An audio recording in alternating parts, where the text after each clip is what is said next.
Мейкъп и скинкер Темухол за 0 евро. Като за начало имаме две такива масажни свещи. Запалваш ги, чакате и след това изливате и масажирате с тях. Миришат на ягодов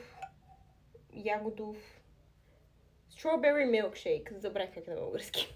Ето така изглежда. Аз я запалих, вече я пробвах, изляха и така и мирише много хубаво. Три матиращи праймера, ето така изглеждат.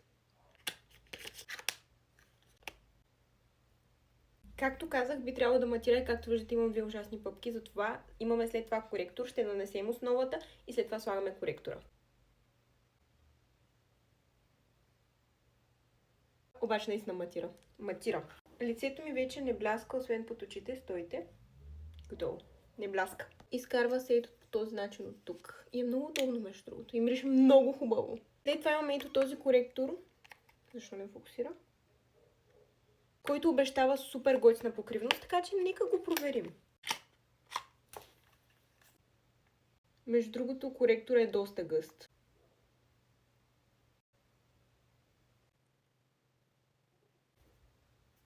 It's gone. Ами, буквално. Имам нов любим коректор. Както виждате, имам и тъмни кръгове, така че нека го тестваме и там. И между другото мисля да си поръчам още един такъв, защото вижте как покрива.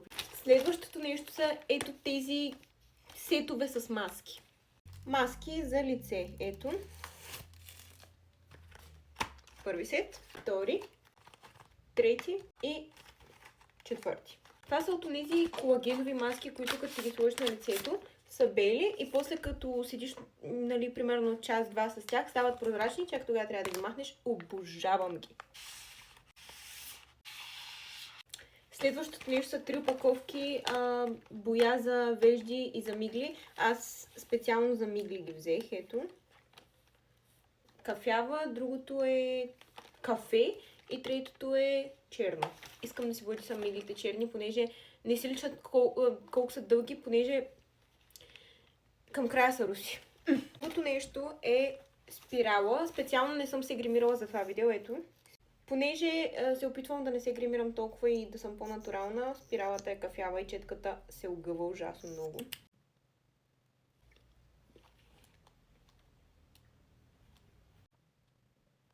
Буквално не знам дали виждате, ама с 2-3 пъти и вижте какви ми станаха гъсти и дълги миглите. Ами... Хора? Добре. Окей. By the way, кажете как ми отива повече с спирала или без спирала, защото наистина се опитвам да не се гримирам и ако излежам зле без грим. Нещо, което ужасно много време иска да пробвам, именно ето тези маски, които са на прах, ето. Аз съм я отворила вътре, е на прах. Смесвате с вода и е като желе. Следващото нещо си го взех специално заради този тренд с Euphoria мейкъпа, но още не съм го направила, obviously. Ето такъв стик, който отвътре е като глоу стик. Виждате ли? И хора, мирише на парфюм. Продължаваме с сет магнитни мигли. Принципно, наистина гледам да не си слагам нищо на миглите, за да свикна да се виждам натурално. Но това бяха магнитни мигли.